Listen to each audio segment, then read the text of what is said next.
Why, hello there. It's Alina from Estimate Mastery, and today I'm going to talk all about how you can get an estimate paid and what roadblocks you might be encountering right now and how to overcome those roadblocks with the adjusters. So let's take a look at a completed estimate and what we can do to overcome those objections. So this is a live. I'll wait here for a couple of moments, get some things up and running on the screen while people are joining. And thanks for joining me today. And if you're watching the replay, thank you so much for being there as well. Let me get this screen going for you all. We are going to take a look at the photos. I will run through the original statement of loss again so that you guys can, if you missed that, you can see that as well. And we'll start there actually as a recap. So this is a live file that we have from one of our members here at Estimate Mastery. We do have a formal training program, so everyone that goes to that program is able to have estimates written by us here at Estimate Mastery, and then we help you submit them. So we write the two estimates for you, and then we help you get them submitted and paid by the insurance company. So these are live files that came through via a current member, someone who just submitted these. And so a couple of things I'm going to point out on the original statement of loss, then I'll show you the supplement really quick, and then we'll get into how to overcome some of the objections that are going to be popping up when the person submits the estimate. I can tell you some things that are going to ping back as denials, almost instantaneously, and then how to overcome those objections. So let's start with the original statement of loss here. So it is a State Farm estimate. The thing I love about State Farm estimates is they give you the sample that shows you that they do pay overhead and profit. Guess what? It's right there on this sample estimate. So I'll go into how to leverage this if you have a State Farm estimate a little bit later on when we get to talking about the objection to O&P. But you can see here they did not pay overhead and profit on this estimate, but they did have a $21,027 replacement cost value. We took the original statement of loss, we rewrote it up in Xactimate. One more thing, sorry. They did have a May 2024 price list assigned to theirs. So on our supplement estimate that we wrote up, we did update the pricing. I guess we wrote this in January. We could update it to April's pricing or whenever you're watching this video. You always want to reprice to the date that the repair or replacement is happening. So if you're not replacing the roof till June 2025, you'll want to reprice it. And of course, you can't do that now, but whenever you run the job, whenever you complete the job, you'll want to reprice the estimate to see if there's any major changes. If you have a major storm in your area, sometimes your estimate can go up by thousands. Sometimes it'll go up by $1. So that's the game of supplementing. You decide which dollars you want to choose to chase. For right now, it's so hard to get a hold of adjusters. There are a few things that I will let slide on an adjuster's estimate. That's probably, $50 to $100 that I might have chased and brought up in the past. So you have to make those decisions for yourself. It's a very nuanced game, but the thing you want to look at when you're supplementing is where am I profitable? And, what's that ceiling that I need to hit? So for this job, like I said, the original statement of loss was at $21,000. I know to get to be profitability, maybe I need to be at 26.5 on this one. So I have a goal in mind, I have a number, and I know what I want to hit. And so you're going to want to start to educate yourself on that. Where is your profit lie? How much do your labors, material, all inclusive, overhead, what is that costing you? And then you're going to want to calculate profit on top of that. So usually, depending on your area, a price per square doesn't get you there. You'll want to start tracking the job costs and, you're adding a certain amount of profit on top of that. That's a whole other training I can do at some point in time, maybe later in the year, but there's a way to calculate all of that. Won't go into that today, but I want to give you that thought that that's what we're doing when we supplement is we have a number that we want to hit in mind, and that's the goal. If we go over that number, great. That helps make up for what, Allstate didn't pay on my last job, right? It's just the way the cookie crumbles. Sometimes they'll pay a little bit more than profitability. Sometimes we'll be a little bit under profitability. Sometimes you're right there in the sweet spot. Just depends on how far you can get with the adjuster. So yeah. Good to see you guys here live with me. I see you, Oscar. Yeah, nice to catch you. Belinda's here as well. Good to see you. Yep. I'll go over that, Belinda, about how they'll only pay for the date of loss, excuse me. And then, yeah, Oscar, I can't tell you profitability. Usually you want to be anywhere from 25 to 40% profit over and above all of your expenses, including overhead. Depends on where you are in the country and all of that. So I will do a deep dive at some point. I have a calculator I can share with you guys at some point too. So yeah, only $500 difference, Belinda. Yeah, that's the decisions you need to make as a supplementer, as your company. You guys should all come to a meeting of the minds. You know, what do we go after? We draw out the file, and what do we just say? You know what? I'm going to close this. We're good. We're profitable. You'll find your life is a lot easier. Also, you'll stop wasting so much time holding open a file for 6 months for $500, because that is a long diminishing, that's a poor diminishing law of returns at that point. So let's look at the supplement estimate. We did go ahead and update the labor and material pricing for April. When I rewrote this, actually that's an error on Alina's part. Hey, we got to catch this trainer, get her to update her pricing. I can see that I need to apply the correct price list here, but we'll roll through with what we have just as an example. I did recreate this so I could scrub all of my members' info off of the original. All of that being said, I did have some discrepancies of the actual material used. So when you look at the photos, and y'all, if there's one takeaway you get from watching me or watching this back today, documentation is key to overcoming objections, and approach your files as if you had to represent them in court, meaning supply them all of the documentation and evidence to prove unequivocally that either this existed, this did not exist, but it's required by code, this was damaged, this wasn't damaged, and then after we were done with the job, consequential damages caused the flashing to be damaged. All of that is so vital to be shown visually, and then through documentation such as IRC code, manufacturer specifications, OSHA documentation. Also, pricing at verisk.com will help fill you in on some of those things, like when they say they won't pay waste on steep charge. I go ask Verisk, what's your intention behind separating out the shingle removal and replacement with our waste and steep high charges? And they give me a nice blurb. That kind of stuff gets you really far with the adjuster. Are these silver bullets? No, but the more I can arm you with, an arrow, a hand grenade, and a tank, the better off you're going to be. And then, of course, again, that's what I started off this talk about it or with, is knowing that level of profitability that you want to get to, and just at the end of the day, knowing when it's time to say, we don't need to attack this. All right, so the original estimate here, as you can see in these photos, this is photos of the damage pre-repair. They are obviously laminate. The adjuster did write up for 3-tab. So that was the first thing that we caught on this estimate. And of course, that's going to be vastly different. Your hip and ridge also is going to be affected by that. So we asked for the correct laminate shingle material. That's why you'll see this line item in bold and the replacement line item in bold, as well as the starter course. They only paid for eaves. We needed rakes and eaves. And then of course, the correct ridge cap material. We were not going to hand cut 3-tab shingles to go on that laminate style roof. That would not be an appropriate application. We need pre-cut laminate style shingles to go back over the roof to bring the roof back to the condition before the loss. Everything that you see that isn't bold, we just accepted and said, yep, good, we're good to go on those. So that's the way that we write estimates here at Estimate Mastery. We teach anything that you want to draw attention to and you do not agree with, we bold. And then we also give them a line item as to why we want to chat about these line items. So everything that you have in your initial estimate should have all of the documentation, photos, etc. for the supplement items that you're asking for. So by documentation, I mean we need to go ahead and provide, the code that it corresponds, perhaps a manufacturer specification, something like the shingle manufacturer requires double starter. There's some high-end IR shingles that require double starter. That's not a code thing. That is a manufacturer's. Yes, I know it's recommendation, but there's ways to talk about that via code as well. So everything that you see bolded here is what we're asking for as the supplement. And we started at that, back to the summary, $21,027. We actually wrote the supplement estimate. There's a little bit of citing on here.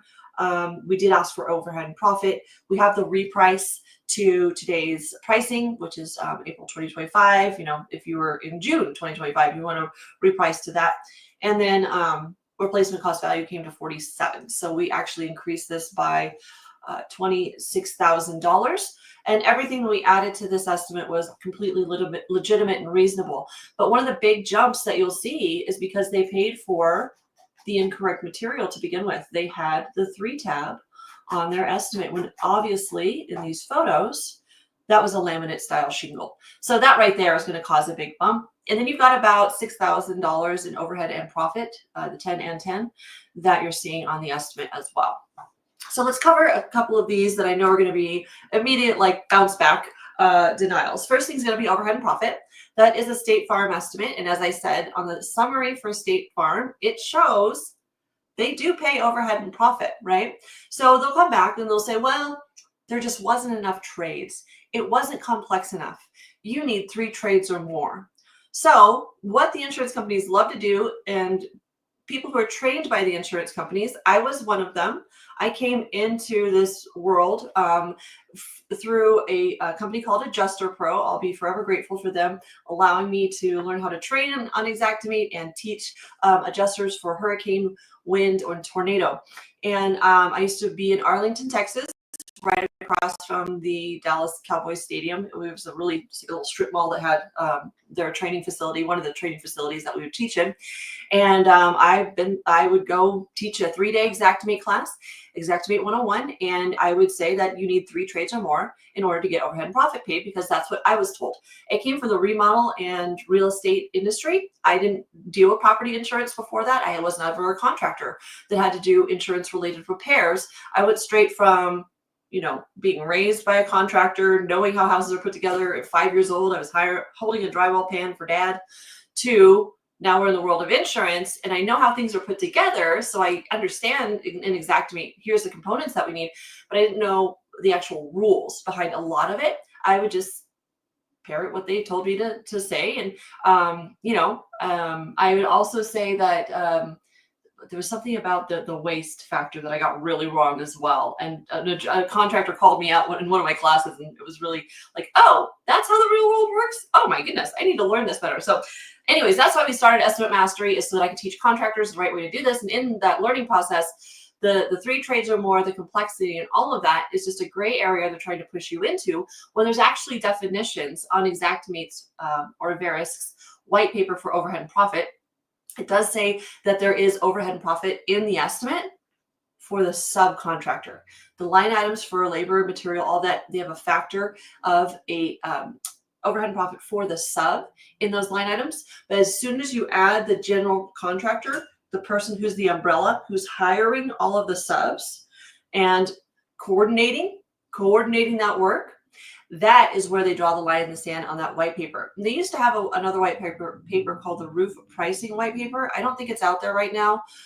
It was pulled down, pushing to get it put back up. I haven't actually checked in on that in a while, but the roof pricing white paper said that roofing sales organizations are complex entities and they do hire out subs, therefore they are owed overhead and profit. Does an adjuster care about those two white papers? No, they don't care a whit. Guess who does care is your homeowner. So your homeowner has purchased a product where in underwriting, they allow for overhead and profit to be added to that underwriting evaluation. And so when they calculate how the premium is going to be paid out, they have to look at underwriting and say, okay, the house is worth X. What are going to be the expenses attributed to if the house, we had a total loss, or if we had any kind of damage. And that's, the premium is calculated off of a value.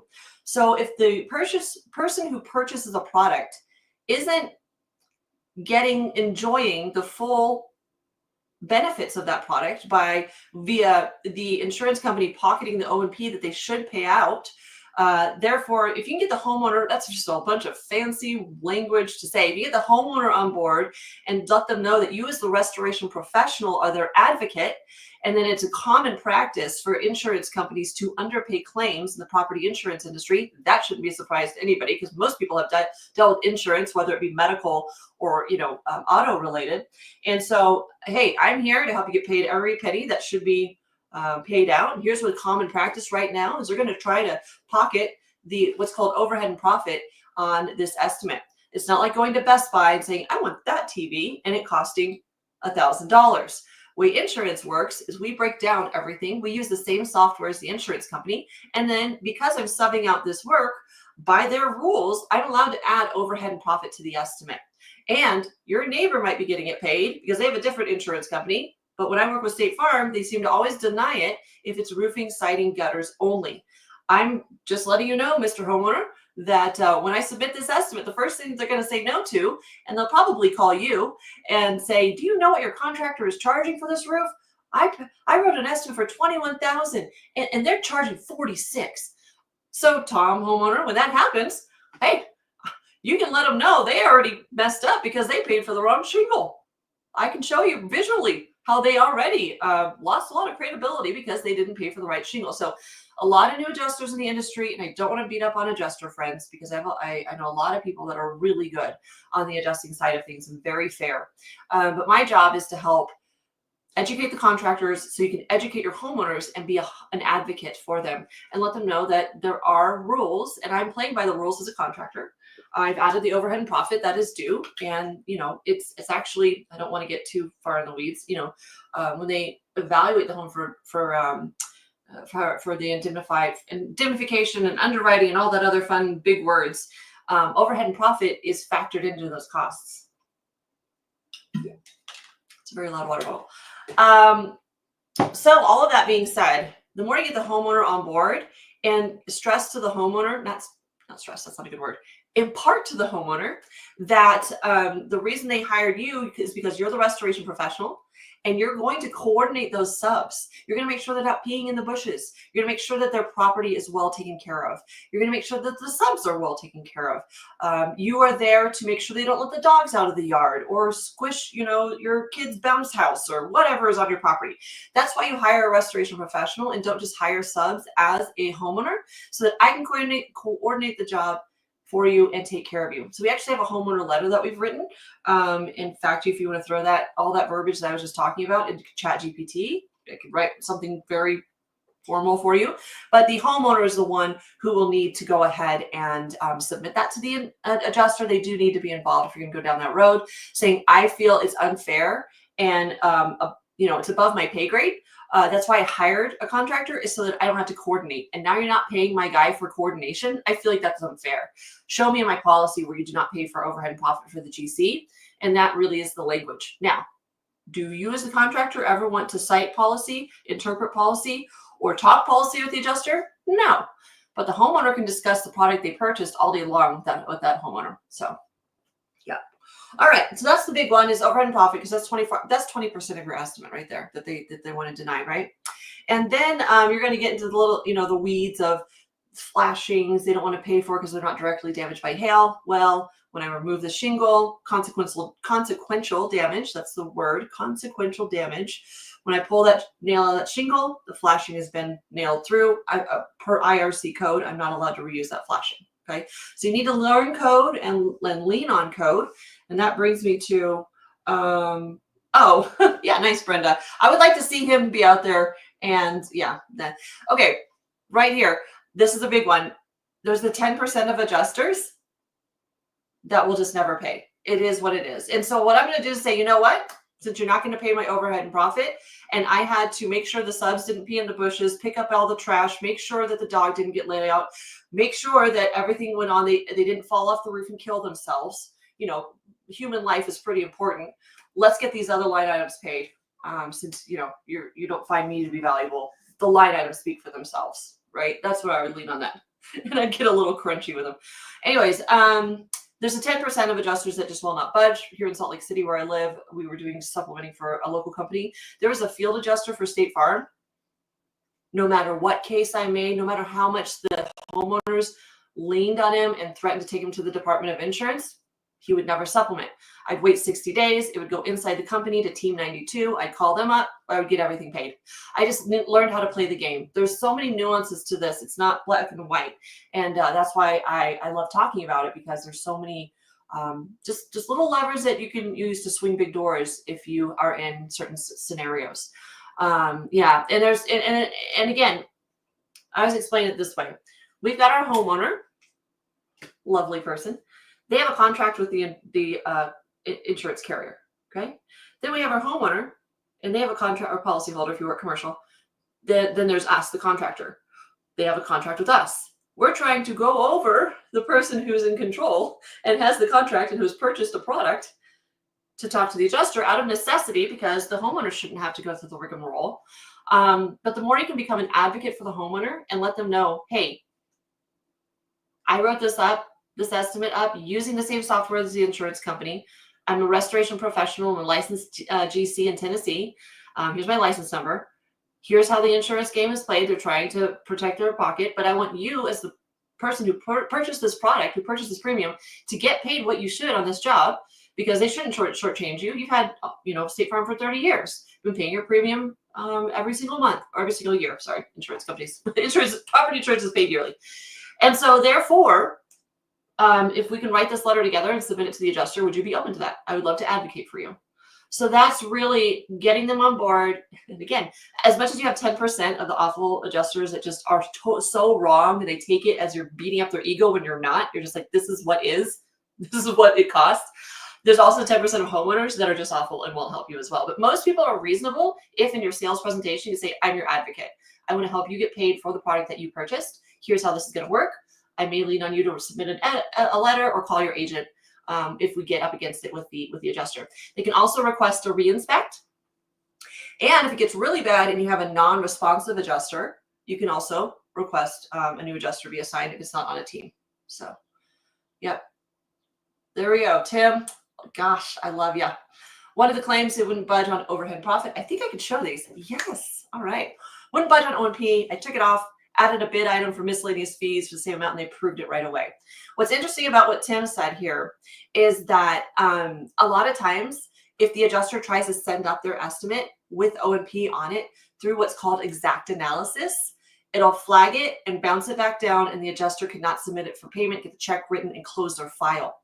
So because they have these rules, what's called exact analysis, something us as contractors do not have to deal with, thank goodness, unless you're on a program work.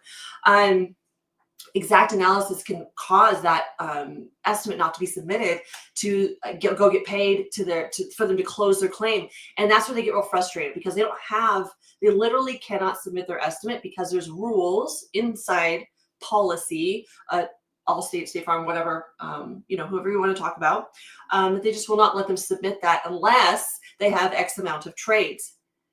Is that the way the policy is written? Probably not. Is that fair? No, but it's inside policy. I don't care.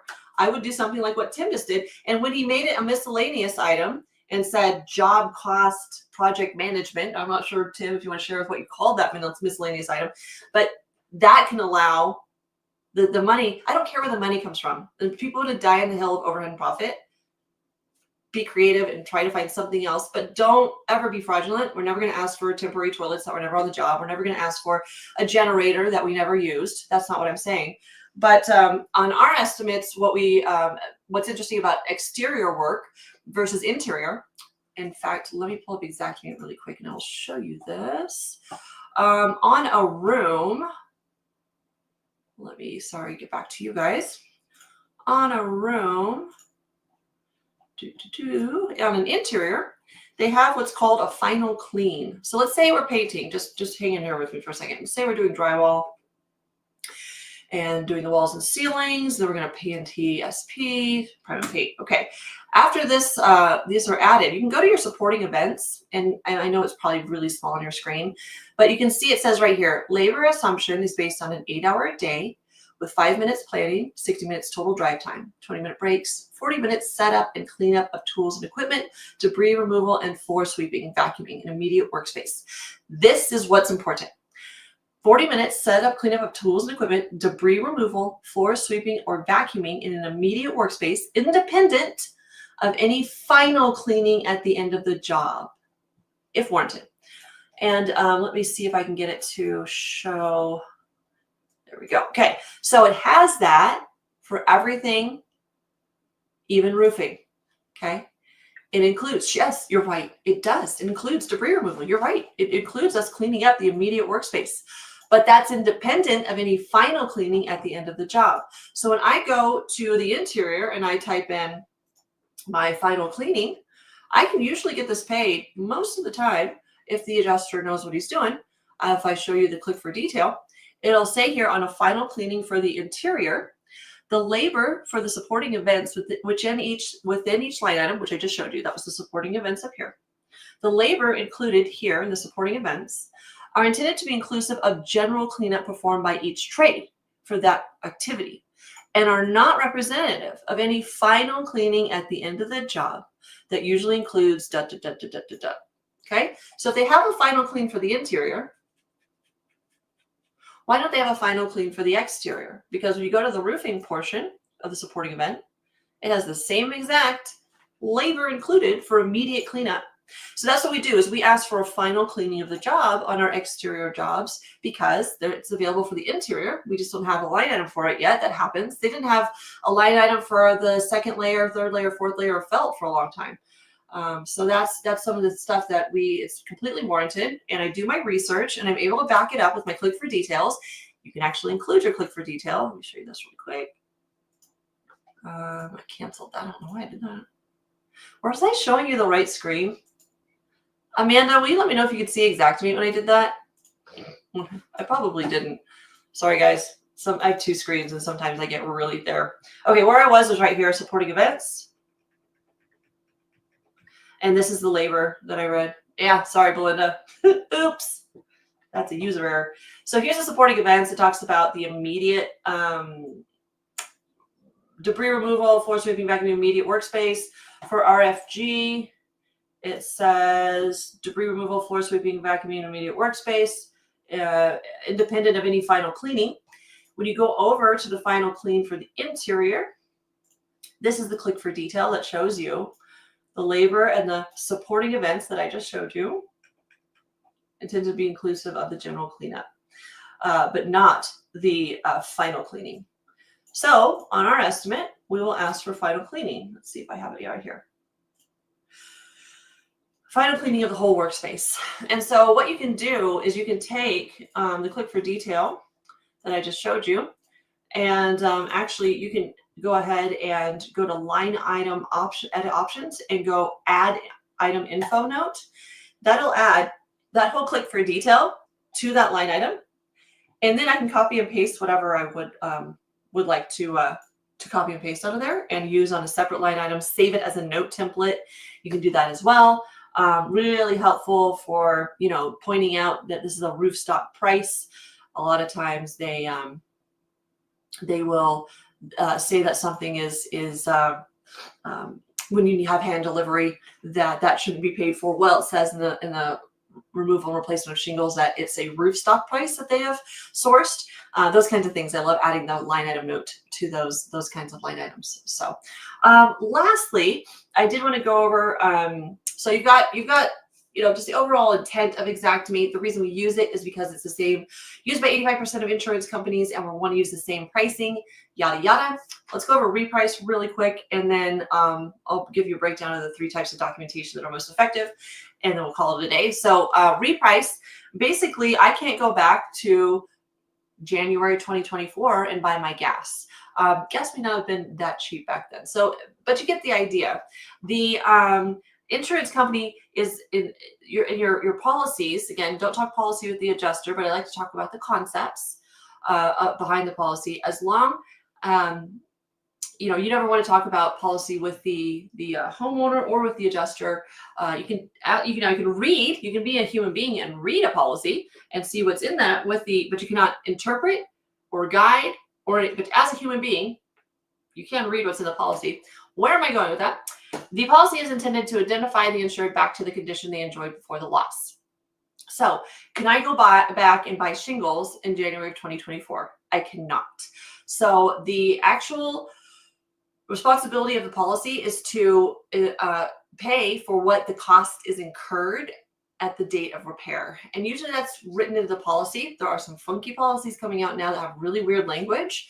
And so maybe you're seeing some of those that if they're just absolutely walled reprice. It might be just some policy language that they're throwing in there. Check the declarations page or check the exclusions and see what's going on. Because a lot of the policies are also excluding overhead and profit. So you have to watch out for that as well. So it also goes back to You can't go buy shingles. The cost incurred is today's pricing. I can't go back and purchase labor from January 2020. I can't go back, yada, yada. So using the example of groceries, I would love to go back and buy eggs in January of 2024. That would be cool, but I can't. And so I have to purchase the material in today's labor and pricing. Again, that might be something that would throw a red flag in exact analysis. So if they're really pushing back, I will find different line items for them to pay. General labor and cleanup. If there's anything that you had to disconnect and move away from the home, any of that labor is not included in the removal and replacement of shingles. For drywall interior work, we have the contents category. We can move out a room's worth of stuff. All this stuff would have to be moved out if you're going to, replace the drywall back here. So same thing with roofing. We just don't talk about it. We don't use you don't use a line item. You just say, they say it's included. You go, oh, okay, it's not. So those are the kinds of things that you can start to think of. What were the actions that I took on this job? And then you need to document them, which is where I want to go next, using 3 types of documentation: photos, code, and then any manufacturer's specifications, code, requirements, all of that. That's what's going to help you. There was an instance where the shower pan was not damaged, but the damage on the interior came from, the roof leaked. There's a tree on the house, damaged the surround, like a plastic. There's a PVC, whatever that plastic surround is. Didn't damage the shower pan, but because the surround was tied into that shower pan. Shower pans are very expensive to remove and replace when they're in the slab. It's like the slab situation. But because that surround interfaced with that pan, the manufacturer said, if that surround's damaged, you're going to have to swap out the pan. Same thing with Velux skylights. There's some letters out there that Velux can provide for you that if the cladding is damaged, they don't want you replacing that cladding. They want you to remove and replace the whole skylight. So that's the kind of manufacturer specifications. There's a lot of GAF and Owens Corning and all of that that can back you up with space decking and things like that as well. And then code is king. So it's photos first. Let's get your photo, visual evidence that's undisputed. It'd be very hard for me to fraudulently, I would have to put this into some kind of wizardry Adobe Photoshop program to make these 3 tabs magically look like laminate. No, these are easy to see that this is a laminate shingle roof that they paid for 3 tab on. Just an inexperienced adjuster, something happened here. And then unequivocally, that's a laminate style roof existing on the home. That's why you also want to get collateral damage photos. So I would want close-ups of these flashings of how they are actually nailed or adhered to the roof. So once I pull out the shingle, what's going to happen to that flashing? Consequential damage says pull out that nail from that shingle or that nail that's holding that flashing in. Now the flashing is damaged because I need to get to the shingles that are at these locations. So if I could show that, this is okay. I mean, I could zoom in and circle. Actually, you need to pull up the shingle to show. Anyhow, most people won't take the time to do that. And if you can think of consequential damage and then prove things through collateral damage, that's the other thing a lot of contractors won't take the time to do, is to simply take a picture of each elevation. For this one, I have the front elevation, but I don't have front, right, rear, left. If I had this collateral damage, you can see here, there's some hail hits here to the siding and the corner posts there. If I had front, right, rear, and left, and I could say, you know what, look, the storm hit the front elevation, but the other elevations are untouched. Obviously, this hail is attributed to the storm that approached from the northeast on September 25th. I have a storm report here showing greater than half-inch size hail was dropping near this address. It's like you're building, like I said, you're building a court case, right? And therefore, since I could show collateral damage, if it did that much damage and that was the size of the hail, this roof obviously would be toast. A lot of people also can use collateral damage if you knew how to take your photos right, to show, if it did this much damage to the siding, the roof, I mean, should be much more damage as well, even if you don't do those trades, if you don't do siding or gutters. The photos, I mean, they're better, honestly, than a lot of the photos I see from contractors. But just like here, you know what, zoom in and show me what are you looking at there, bud? Is it the step flashing? What's going on there? You know, and just going through and unequivocally showing visually what you're looking for. We would need some, you know, they should have called out that the fasteners are going through the shingles here. When I pull up those shingles, what's going to happen with that flashing? Because IRC code says I can't reuse it. All these different types of things. Valley metal wasn't paid for. Ice and water was needed. So anyways, I can talk all day about what's missing, but photos are king. Then you want to go with code. And then you're going to want to go to a third, you know, like a manufacturer's spec or something like that. And then also don't forget, you can email pricing@verisk.com and ask them specific questions. I email them all the time. If I don't know what this gravity vent is and exactame, I'm like, what would you use for this? And get their opinion. Also getting the waste and steep charges for shingles, having them, you know, how was that intended? How was that designed? When you ask questions like that, though, be sure you make it very not combative. So, hey, I'm just wondering, like, what would you use for this? Provide a photo, provide a description from the manufacturer. Hey, what's the intent behind not my adjuster's saying that this is this and blah, blah, blah. No. It's not like we're trying to be fraudulent in any way, not let the Verisk know what we're trying to do. I just want to know, as an independent estimator, what should I do? What's the intent behind this program? And that's what has been effective for us in the past. And it just helps inform the adjuster, this is the intent of what the way the program, you know, should be used. So anyways, Tim, you had a quote today from a book, $1 Billion Bullseye. Yeah, no code, no estimate, or you can no code and then you'll know your estimate. I love that. That's a great quote, Tim. That was over on Facebook. If you're YouTube, people can't see it. So yeah, if you know your numbers and you know your business, or you could not know your numbers and not know your business, that's two different types of business people. Tim is saying same thing with code and estimating. If you don't know code and you don't know estimating, you're going to be this side of the profitability equation. If you know code and you know your estimate, you can be very successful. One last thing I'm going to put is a little pitch for One Click Code.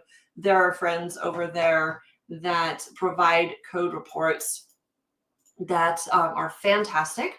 They're becoming one of the industry's best resources for getting, you know, a lot of adjusters are now listening, getting used to looking at one-click codes. So this is another third party that, hey, I didn't make up this rule. I'm not making it up. That's, you know, skip decking is not kosher versus via the IRC code. One-click code will delineate all of that out for you and tells you the correct sales tax for the area, what's required by the municipality, what's not. So let them know that Estimate Mastery sent you if you go over there, and they'll give you some kind of spiff or some kind of discount on your first report or something like that. So that's it for me for tonight. I did want to let you know that we do have always invitation for anyone that's watching, enroll to go ahead and click this link that I'm going to drop down below. If you're more interested in becoming a part of our coaching and having us personally coach you through these types of things, that's what we do here at Estimate Mastery, is we coach contractors and get you paid. We also write 2 estimates for you to show you. As an example, that one that I've been going over has been a member's actual estimate that we wrote up for them, and we're currently helping them get it paid. We haven't heard back yet on this file, so I can't give you real world results yet. I'll check in next week and see if we can get some, see what the adjusters say on this particular State Farm one. But if you're interested in seeing what we do, that's a short little survey that'll let us know who you are, and then you can book a call with our team. And we can see if we be of any help to you and help you be more profitable in this storm season and help you kill it in 2025. So thanks everybody for being here. And I'll be back next week with another topic. I'm trying this year to walk you through the whole insurance process. So I began this stint of Facebook Lives with onboarding the homeowner. And now we have the original statement of loss done. We've written our supplement and we've submitted it. So I'm just walking you through the process. So I think next week we will probably go over another estimate just for fun. And yeah, just love everybody that was here with us today. Thank you so much. I saw a lot of you pop in and out, and Belinda and Tim and Oscar was here with us. Just like to give a shout out to you, and Brendo's here as well. So anyhow, hope you guys have a great week in your business, and I will be back next Tuesday with another estimate to look over. So I'll see you then.